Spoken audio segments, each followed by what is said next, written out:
ഗ്രാമിക ന്യൂസിലേക്ക് സ്വാഗതം. കതിരൂർ ഉക്കാസ്മേട്ടയിൽ വീട്ടുപറമ്പിൽ തീപിടുത്തം. KP സജിനയുടെ വീട്ടുപറമ്പിലാണ് തീപിടുത്തം ഉണ്ടായത്. കൂത്തുപറമ്പ് ഫയർഫോഴ്സ് എത്തി തീ അണച്ചു.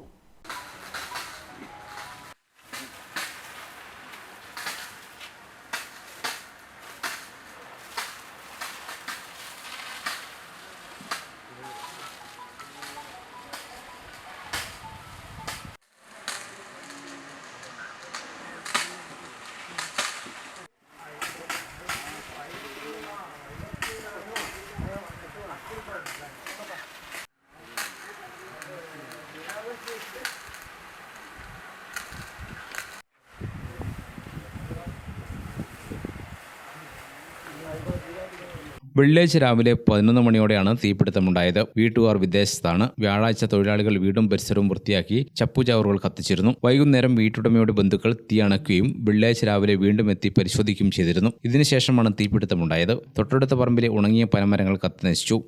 ഇന്ന് രാവിലെ ഇന്നലെ കിട്ടിയ തീയാണ്. അപ്പോൾ ഇന്ന് രാവിലെ വന്നപ്പോൾ തന്നെ ഒന്നും ഉണ്ടായിട്ടൊന്നുമില്ല. ഇന്ന് വീണ്ടും പണിക്കാർ വരുമെന്ന് വെച്ചിട്ട് രാവിലെ വന്ന് തിരിച്ചു പോയതാണ്. അപ്പോൾ ഇവിടെ പണിക്കാർ വരാത്തതുകൊണ്ട് വീണ്ടും തിരിച്ചു പോയി. പിന്നെയാണ് നമ്മൾ ഒരു മണിക്കൂറിന് ശേഷമാണ് പറയുന്നത് കേൾക്കുന്നത് വിളിച്ചിറങ്ങാൻ തീ വീണ്ടും വന്നപ്പോൾ നല്ല ഭയങ്കരമായിട്ട് തീ ആളിക്കത്താണ്.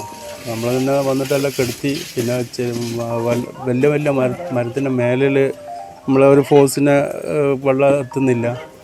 അപ്പോൾ അതുകൊണ്ട് നമ്മൾ ഫയർഫോഴ്സിനെ വിളിക്കുകയും ചെയ്തു. തൊട്ടടുത്തുള്ള ഉണങ്ങിയ മരങ്ങളായിരുന്നു ഉണ്ടായത്.